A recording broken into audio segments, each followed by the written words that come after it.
how to group and ungroup objects in Figma. So without any further ado, let's jump right in.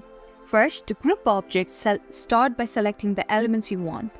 Hold down the Shift key. So okay, let's say I want to group all of this. So all you have to do is hold onto your Shift key and select all the elements you want to group, right? So I've already selected all of it.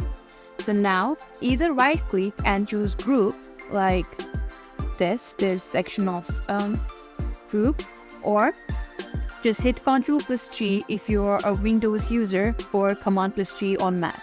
So I'm going to choose a group selection, and as you can see now it has become a whole group. Like if I try to move one, then it will come together, like, you know what I mean, right? That's the whole purpose of group.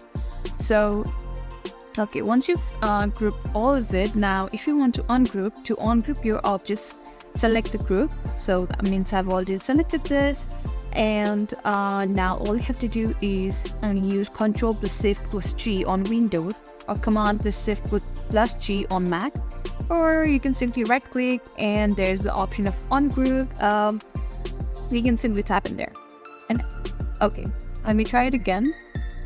Okay, this is already ungrouped, I guess. Okay, and there you go. So this is how you ungroup. So that's it. Grouping and ungrouping helps keep your design organized. If you found this video helpful, please like, subscribe, and hit that notification bell for more quick tips. Thanks for watching.